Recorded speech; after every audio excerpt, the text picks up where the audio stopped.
இன்ஜினியரிங்னா எத்தனை வேலை, assignment, assessment, manual, record, seminar, project, procedure, unit, spoken English class, rules, regulation. இதில் EEG வேறு. ஸ்கூலில் என்னென்னா காலேஜ் ஜாலியாக இருக்குன்ட்டானுங்க. வந்தால் தானே தெரியும் எது கஷ்டம். காலேஜை விட ஸ்கூல் தானே நல்லா இருந்துச்சு. காலேஜ் நல்லா இருக்குன்ட்டானுங்க. இவனை இந்த சுச்சுவேஷனுக்கு சாங் போடுறோம். என்னாச்சு இவனுக்கு? இவன் வந்தவொடனே படிக்கிறானே, அப்படிப்பட்ட ஆள் இல்லையே அவன். என்ன எழுதுதான்? லெட்டரா எழுதுதான். எதுக்கு மூளையை வேஸ்ட் பண்ணிட்டு சும்மா தானே இருக்கான், இவன்ட்டே கேட்டுரும். மச்சான் வந்துருச்சு இன்னொரு தலைவலி. என்ன லவ் லெட்டரா? ஐயோ கொஞ்சம் அவசரப்பட்டணும். இவனுக்கு தூக்கி தான் காட்டணும். டிஸ்கண்டினியூவா? இவன் பைத்தியம் தான் போல. இவன்கிட்ட இருந்து என் கடலை பக்கத்தில் எப்படியாவது காப்பாற்றிடணும். ஏன்டா டிஸ்கண்டினியூ பண்ணுற? கம்மன்றா. ஏன்டா? காலேஜ் பிடிக்கலடா. அதான் ஏன்? இவனை எப்படி டைவர்ட் பண்ணுறது? ஃப்ரம் டு சப்ஜெக்டில் என்ன எழுதணும் எனக்கு தெரியாது போடா. நம்ம ஒன்று கேட்டால் இவன் ஒன்று சொல்கிறான். இவனை எப்படியாவது தடுத்தாகணும். மேலே இது எழுதுலைனாலும் சரி, இவங்ககிட்ட கேட்கக்கூடாது. எப்பயோ பார்த்தேனே. கடைச்சிட்டு டே இதை பாடுறா. சும்மாறா டே, பாடுறா. சும்மாறா. இவன்கிட்ட போய் காமிக்க வந்த முத்தியா, என் புத்தியை செருப்பால் அடிக்கணும். கழுதைக்கு தெரியுமா கற்பூர வாசனை. Request to give TC. மானம் போனாலும் சரி இவங்ககிட்ட கேட்ட வேண்டியதான். டேய் கடைசியாக ஒரு ஹெல்ப் கேட்குறேன், இதை மட்டும் எழுதி தந்துடும். ஆடு வந்து தானா தலையை ஓடுது. இப்போ பாரு என்னோட ராஜதந்திரத்தை. நண்பேண்டா இருங்க பாய், இதை பார்த்தா தான் நான் எழுதி தரேன். நினச்சேன்டா, வேறு வழி இல்லை. ஹெட்ஃபோன் வச்சுருக்கியா? இருக்கு.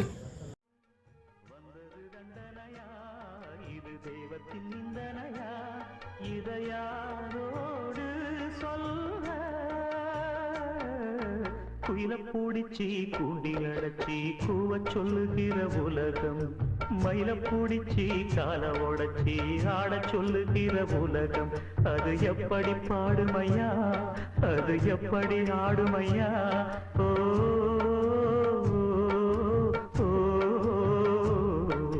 குயில பூடிச்சி கூண்டில் அடைச்சி கூவ சொல்லுகிற உலகம், மயில பூடிச்சி கால உடைச்சி ஆட சொல்லுகிற.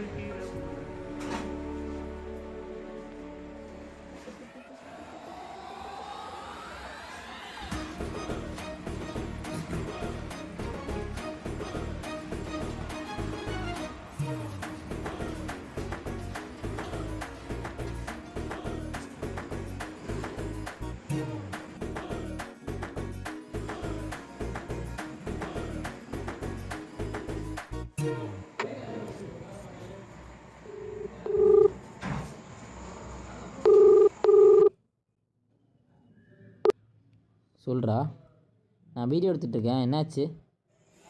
அருள் வந்துட்டு அவசர அவசரமாக குட்டியை கட்டிட்டு இருக்கான்டா. புரியல. அவன் பேக் பண்ணிட்டு இருக்கான்டா. 2 நாளாக வேறு காலேஜ் முடிக்கலன்னு சொல்லிட்டு இருந்தான். எனக்கு தெரிஞ்சு டிஸ்கண்டினியூ பண்ண போகிறான்னு நினைக்கிறேன். அவன் கிளம்புறதுக்குள்ள வாடா டெக்னி. இது வரேன். சொல்கிறதெல்லாம் பக்கா ஏறிது. ஸ்கூலில் மொத்தம் ஸ்டூடெண்ட்ஸ் 3 டைப் தான். புத்தக குழு, கூட்டு குடும்பம், பறக்கும் பாடல். இதில் புத்தக குழுவுக்கு படிப்பை தவிர எதுவுமே தெரியாது. இவங்க எல்கேஜிலேருந்து 12th வரைக்கும் class first, school first, district first, state first இருக்கிறது தான் இவங்க ஆசை, கனவு, லட்சியம் எல்லாம். இவங்க வந்து எப்படின்னா டாக்டர், டென்டிஸ்ட், ஆர்த்தோ, ஃபிசியோ இவங்க எல்லா மெடிக்கல் சீட்டையும் பிடிச்சிருவாங்க. இவங்க மாதிரி 2வது பறக்கும் பாவோட பேஸ். பறக்கும் பாவோட பேஸ்ன்னு சில பேர் இருக்காங்க. சின்ன வயசுலேயே பிரிப்பிருந்து யாரும் பேச்சுன்னு கேட்காம புக்கை ஓப்பன் பண்ணி கூட பார்க்காம எக்ஸாம் எழுதி கம்மி மார்க் வந்துச்சுன்னு ஃபீல் பண்ணி நம்ம தான் இப்படி இருந்துட்டோம், ஃபியூச்சரில் ஸ்டூடெண்ட்ஸாக நல்லா படிக்கணும்னு ஆர்ட்ஸ் அண்ட் சயின்ஸ் படித்து பிஎட்டில் கோர்ஸ் முடிச்சு டீச்சராகி டியூஷன் வச்சு படிச்சுப்பாங்க. எப்படி தெரியுமா? இவங்க மாதிரி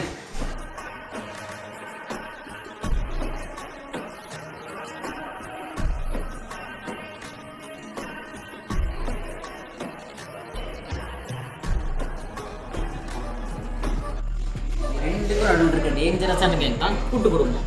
ஸ்கூலில் ஆவரேஜாக வச்சு கட் ஆஃபில் 130 120 வரைக்கும் எடுத்து அடுத்து என்ன பண்ணுற பிளானே இல்லாமல் கிடைச்ச காலேஜில் பிடிச்ச கோர்ஸ் எடுத்து படிச்சுட்டு இவங்க தான் கூட்டு குடும்பம். யார் மாதிரி? இன்ஜினியர்ஸுங்கிற மாதிரி.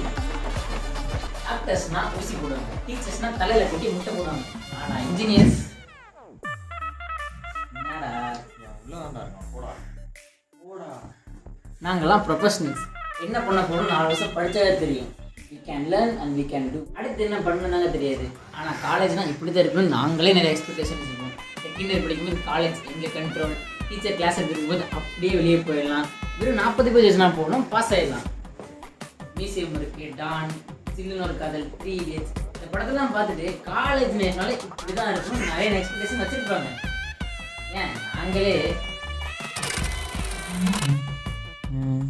பி ஃபார் பாயா அப்பா வேற சொன்னாரு.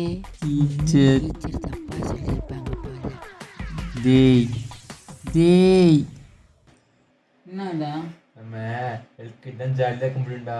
ஃபர்ஸ்ட் ஸ்டாண்டில் வெயிட் வச்சுக்கோமே, ஒன்றுலேருந்து 100 வச்சுருவாங்க தெரியுமா? 100 சொன்னாங்களா? ஆமாடா. ஆனா இப்போ டீச்சரே நம்மளுக்கு சாப்பாடு டேட்டு நம்மளை தூங்க வச்சிருவாங்க. அப்புறம் காலையில எழுந்துச்சு நம்ம சாப்பிட்டு ஸ்லேட்ல விளையாடலாம். நம்ம ட்ரௌசர் போட்டே ஜாலியாக இருக்கலாம்டா. பேண்ட்லாம் போட்டா நம்மளால ஜாலியாகவே இருக்க முடியாதுடா. ஏன்டா? ஏன்னா பேண்ட்லாம் போட்டா நீ பெரிய பையன், நல்லா படிச்சு நல்லா மார்க் வாங்கணுன்றுவாங்கடா.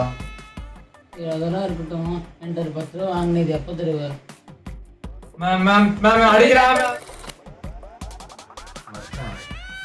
தாண்டா கஷ்டமா இருக்கும். காலேஜெல்லாம் போகணும்னு வச்சுக்கோமே, செம்ம ஜாலியாக இருக்கும்டா. நேற்று ஜில்லுன்னு ஒரு படம் பார்த்தேன்டா. ஹீரோ சூர்யா செகண்ட் இயரில் காலேஜ் கட்டில் கொண்டு வந்துடுவார்றா. அந்த மாதிரி நம்மளும் இன்ஜினியரிங் எடுக்கும், மெக்கானிக்கல் போகிறோம், கற்று காட்டுறோம், கண்ட்ரோல் கொண்டு வரோம். அந்த மாதிரி நம்மளும் இன்ஜினியரிங் எடுக்கும், மெக்கானிக்கல் போகிறோம், கற்று காட்டுறோம், கண்ட்ரோல் கொண்டு வரோம். எங்களை மாதிரி ஓவர் எக்ஸ்பெக்டேஷன் வச்சா இதுதான் நிலைமை. ஆனால் அது உங்களுக்கு இல்லை. காலேஜ் ஃபஸ்ட்டு இருந்து என்னென்னலாம் பண்ணணும், எப்படிலாம் இருக்கணும்னு நான் சொல்கிறேன். இவன் சொல்கிறது எப்படி நம்பலாம் அப்படின்னு என்ன வச்சுக்கிறீங்க? ஏன்னா நான் சொல்கிறதெல்லாம் பக்கா ஏறல்.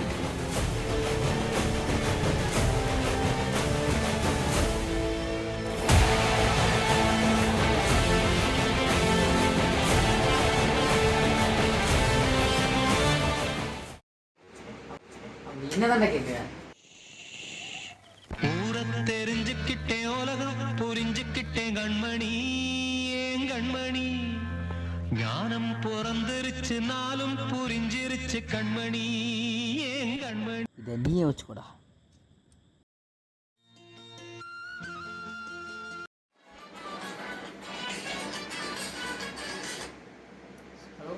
மச்சான் நான் 3 சப்ஜெக்ட்ல ஃபெயில்டா.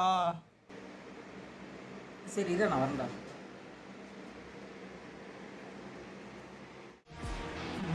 எதிலிருந்து ஆரம்பிக்கலாம்? காலேஜ் சேர்ந்த உடனே இண்டக்ஷன் ப்ரோக்ராம் ஒரு 10 நாள் நடத்துவாங்க. யோகா கிளாஸு, பாட்டு, dance, motivation speech, tea, coffee, bun, பஜ்ஜின்னு ஏன் ஃபேக்கல்ட்டி கூட நல்லா சிரித்து சிரித்து பேசுவாங்க. நல்லா இருக்கே காலேஜ் எப்போ இப்படி தான் இருக்குமா அப்படின்னு மட்டும் நினச்சா இருக்கேன். எனக்கு 4 வருஷத்துலேயே 10 நாள் மட்டும் ஜாலியாக இருக்கும். மற்றபடி டிபார்ட்மெண்ட் ஃபங்க்ஷன், கல்ச்சுரல்ஸ் அது ஜாலியாக இருக்கும். மற்றபடி கிளாஸுங்கிறது ஸ்கூல் மாதிரி தான். டீச்சர் வருவாங்க, கிளாஸ் எடுப்பாங்க, நோட்ஸ் எடுக்கணும். ஆனால் அந்த நோட்ஸுங்கிறது நமக்கு டெக்ஸ்ட் புக்கு, ரைடு, ரெஃபரன்ஸு எல்லாம். ஸோ நல்ல நோட்ஸ் எடுக்க பழகிக்கோங்க. அதே மாதிரி டவுட் எதாவது வந்துச்சுன்னா ChatGPT, பரிப்ளஸ் இந்த மாதிரி யூஸ் பண்ணுங்கள். அடுத்து ஆனால் அந்த லேப் இருக்கே ஸ்கூலில் பண்ண மாதிரி இல்லை. ப்ரொசீஜரை படிச்சு எழுதணும், எழுதுன மாதிரி ப்ராக்டிக்கலாக பண்ணணும்.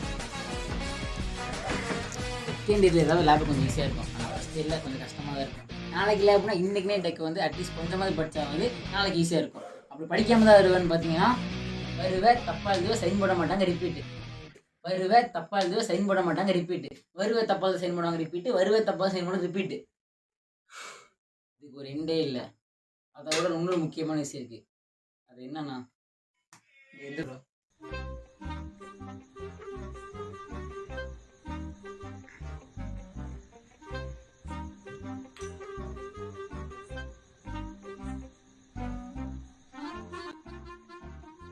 என்னடா ஃபோன் பண்ணியிருந்தேன்? ஃபோன்லேயே சொன்னேன்டா. ஃபோன் எல்லாம் கேட்கலடா. 3 சப்ஜெக்டில் ஃபெயில்டா நான்.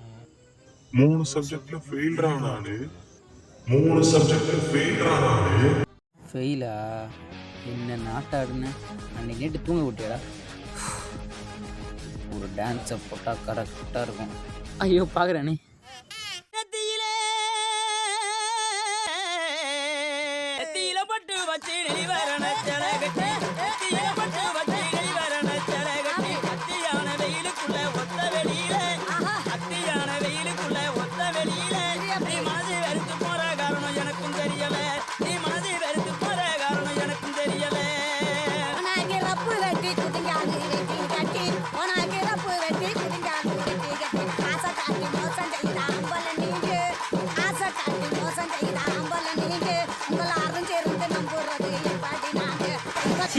நீங்களாம் ஒரு மனுஷனா? ரெண்டு அறிவு வச்சுதாங்கிறான், மனசுக்குள்ள இப்படி ஒரு ஆட்டம் போடுற. அப்படிதான் நினைக்கிறீங்க? என்னென்னலாம் பண்ணிருக்கான் தெரியுமா? பேபி இன்னுமா எழுதியிருக்க? உனக்கு அவ்வளோவா எழுத கொடுத்துருக்காங்க. ஒரு நிமிஷம். நாளைக்கு எக்ஸாம் 4 மணிக்கு எந்திரிக்கணும். நான் பேசவனெல்லாம் சொல்ல, கொஞ்சம் மெதுவாக பேசு. சரிடா பேபி. சாப்பிட்டுட்டு எழுது, இல்லைட்டா நான் இழைச்சிருவேன் பேபி. இப்போ மட்டும் என்ன பிக் ஷோ மாதிரி இருக்கான். நான் சாப்பிட்டேன் பேபி. என்னடா வயசு இது? Okay baby. நள்ளிரவு 12:30. பேபி ஏன் நீ என்னை லவ் பண்ணுற? பேபி உனக்காக ஒன்று சொல்கிறேன், இல்லை கேட்டுக்கோ, ஓகேவா? அன்புக்காக காதலிச்சாங்கன்னா அதுக்கு பேர் ஈர்ப்பு. பணத்துக்காக காதலிச்சாங்கன்னா அதுக்கு பேர் தேவை. காதலிக்கிறாங்கன்னு காதலிச்சாங்கன்னா அதுக்கு பேர் அனுதாபம். ஏன் காதலிக்கிறோன்னு தெரியாமல் காதலிச்சாங்கன்னா அதுக்கு பேர் தான் காதல். காதல் காதல். நாளைக்கு நான் எக்ஸாம் எழுதினா மட்டும்தான். மெல்லமாக பேசுகிறா. என்ன பேபி சத்தம்? ஒன்றும் இல்லை பேபி, மாடியில் இருக்கேன். ஏன் பேபி மாடியில் இருக்க? மாடியில் இருந்தால் தானே பேபி உன்னை பார்த்துக்கிட்டே இருக்க முடியும். எப்படி பேபி என்ன பார்த்துட்டு இருக்க முடியும்?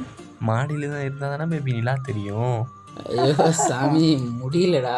என்ன பேபி பாடிட்டு இருக்கியா? இல்லை பேபி நான் சிரிச்சேன். இதை கேளுடா, நான் என் மொபைலில் இருந்து கூகுள் மேப்பை அன்இன்ஸ்டால் பண்ணிட்டேன். அச்சோ, ஏன் பேபி? ஏன்னா வாழ்க்கைக்கு வழிகேட்டதான் நீ இருக்குல்ல பட்டு. கார்த்திகைக்கு உங்கள் வீட்டில் விளக்கெல்லாம் ஏற்றுவியா பேபி? இல்லை பேபி, விளக்குன்னு ஒன்று ஏற்றினேன், அது உங்கள் வீட்டில் தான் ஏற்றணும்னு சொல்லி நான் விளக்கு கூட ஏற்ற மாட்டேன் பேபி. பேபி என் கான்டாக்டில் எங்கள் அப்பா நம்பர் கூட நான் delete பண்ணிட்டேன். ஏன் பேபி, மாமார் கூட எதுவும் சண்டையா? இல்லை பேபி, என் கான்டாக்டில் ஒரே பையன் நீ மட்டும்தான் இருக்கணும்.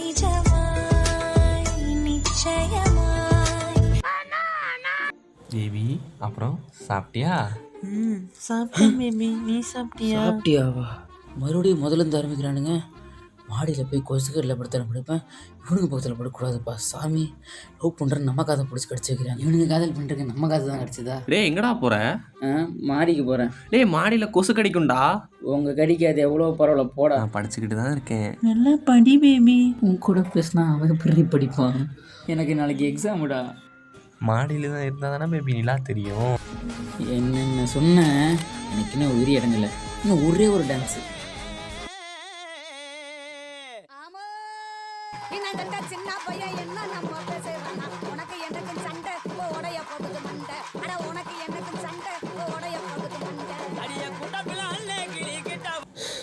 இப்போதான் நிம்மதியாக இருக்கு. இப்போ இந்த மாதிரி ஆளுங்களாம் பால்வாட்டிலேருந்தே பொண்ணுங்களுக்கு என்ன விட ஆரம்பிச்சிடணும். அதையும் தாண்டி ஒரு பொண்ணு 10th 11th 12th பாஸ் பண்ணி இன்னும் சிங்கிளாக இருந்துச்சுன்னா நல்லா யோசிச்சு பாருங்களேன். அவன் பேரண்ட்ஸ் எப்படி இருப்பாங்கன்னு. இல்லை நான் தலைகளாகத்தான் குதிப்பேன் அப்படின்னு மூட்டு பண்ணிடாதீங்க. ஏன் சொல்கிறேன்னா, ஸ்கூலில் ஒர்க் பண்ணுறது ஈஸி, நிம்மதி இழந்த விட மேக்ஸிமம் இருக்குது. ஆனால் காலேஜ் அப்படி இல்லை. Canteen, mess, star bucks, KFC, பீஸா, பர்கர்னு மொத்த காசும் போயிருண்டா. என் எக்ஸ்பீரியன்ஸில் சொல்கிறேன். ஸ்கூல் படிக்கும்போது காலேஜ் போனால் ஜாலியாக இருக்கும் அப்படின்லாம் தோணும். ஆனால் காலேஜ் போனால் தெரியும் இதுக்கு பேசாமல் ஸ்கூல்லேயே இருந்துக்கலான்னு. அதே மாதிரி தான் சிங்கிளாக இருக்கும்போது கப்பிள்ஸை பார்த்தா நம்மளும் கமிட்டடாக இருக்கலாம் அப்படின்லாம் தோணும். ஆனால் கமிட்டட் ஆனால் தெரியும் இதுக்கு பேசாமல் சிங்கிளாக பசங்களோட ஜாலியாக இருந்துக்கலான்னு. ஏன்னா கமிட்டட் ஆகிட்டா மொட்டை மாட்டியில் டாக்கு, லேட் நைட் வாக்கு எல்லாமே இருக்கும். ஆனால் 4th இயர் முடிக்கும்போது பணமும் போயிடும், அந்த பொண்ணும் போயிடும். ஒன்று மட்டும் கான்ஸ்டண்ட்டாக இருக்கும், அதுதான் அரியர். இப்போ ஃப்ரீ டைமில் என்ன தான் பண்ணுறது அப்படின்னு கேட்டிங்கன்னா, உங்களுக்கு காலேஜில் நிறையா புது ஃப்ரெண்ட்ஸ் வந்துருப்பாங்க. அவங்க கூட ஃபஸ்ட் மெம்பர்ஸை கலெக்ட் பண்ணிக்கோங்க. அது மட்டும் இல்லை, ஸ்போர்ட்ஸில் சேரலாம், என்சிசியில் சேரலாம், கிளப் ஆக்டிவிட்டியில் சேரலாம், ஏன் ஒரு கோர்ஸ் கூட கற்றுக்கலாம். இதெல்லாம் நான் ஏன் சொல்கிறேன்னா, இப்போ என்சிசியில் சேர்ந்தீங்கன்னா எஸ்எஸ்பிங்கிற எக்ஸாம் இருந்திருக்கு, அதே கிரெடிட்ஸ் கிடைக்கும். இதே ஸ்போர்ட்ஸில் இருந்தீங்கன்னா உங்களுக்கே தெரிஞ்சது தான், தமிழ்நாடு டீமில் அட்லீஸ்ட் ஒரு சப்ஸ்டியூட் இருந்தால் கூட போதும், கவர்மெண்ட் செக்டரில் வேலை கிடச்சிரும். ஸ்கில் டெவலப்மெண்ட், கிளப் ஆக்டிவிட்டீஸ் இதெல்லாம் எதுக்கு சொல்கிறேன்னா, 4th இயர் பிளேஸ்மெண்ட்டில் ரெஸ்யூமில் போடுறதுக்கு யூஸ் ஆகும். அவ்வளோதான். நான் சொன்ன மாதிரி தான் காலேஜ் இருக்கும். நான் சொன்னதை தெரிஞ்சுக்கிட்டு ஃபஸ்ட் இயர் என்ஜாய் பண்ணுங்கள். அப்புறம் ஒரு முக்கியமான விஷயம் சொல்லணும். இந்த ரூல்ஸு ரெகுலேஷன்ஸ்லாம் ஃபாலோ பண்ணி நல்லா படித்தா தான் அந்த டிகிரி சர்டிஃபிகேட் கிடைக்கும். இவ்வளோ கஷ்டப்பட்டு ஏன் இந்த டிகிரிக்கு இம்பார்ட்டன்ஸ் கொடுக்கணும் அப்படின்னு மட்டும் நினச்சிடாதீங்க. இந்த டிகிரியை படிக்காத நம்ம பேரண்ட்ஸ் கஷ்டப்பட்டு உழைச்சி சம்பாதிச்சு காசு இந்த டிகிரிக்காக தராங்களே, அவங்களுக்கே இந்த டிகிரிக்கோட இவ்வளோ இம்பார்ட்டன்ஸ் தெரியுதுன்னா இந்த டிகிரியை படிக்கிற நம்ம எவ்வளோ இம்பார்ட்டன்ஸ் கொடுக்கணும் அப்படின்னு நினச்சி படிக்காமீங்க. ஏன்னா படிப்பு முக்கியம். இந்த வீடியோ போடுற டிஸ்கண்டினியூ பண்ண மாட்டேன். இந்த வீடியோ போடுற டிஸ்கண்டினியூ பண்ண மாட்டேன். நான் எப்போ டிஸ்கண்டினியூ பண்ண போகிறேன்னு சொன்னேன்? நான் ஊருக்கு போகிறேன்டா. அப்போ இவ்வளோ நேரம் வீடியோ எடுத்ததெல்லாம் வேஸ்ட்டா? அப்போது டிஸ்கண்டினியூ பண்ணுறவங்க ஃப்ரெண்டுக்கு இந்த வீடியோவை ஷேர் பண்ணுங்கள். மேலும் இது ஒரு வீடியோ பார்க்க பக்கா இப்போ எழுதிட்டா ஏன் இந்த டிகிரிக்கு இம்பார்ட்டன்ஸ் கொடுக்கணும் அப்படின்னு மட்டும் நினச்சிக்காதீங்க. இந்த டிகிரியை படிக்காத நம்ம பேரண்ட்ஸ் கஷ்டப்பட்டு உழைச்சி சம்பாதிச்சு காசு இந்த டிகிரிக்காக தராங்களே, அவங்களுக்கே இந்த டிகிரிக்கோட இவ்வளோ இம்பார்ட்டன்ஸ் தெரியுதுன்னா இந்த டிகிரியை படிக்கிற நம்ம எவ்வளோ இம்பார்ட்டன்ஸ் கொடுக்கணும்.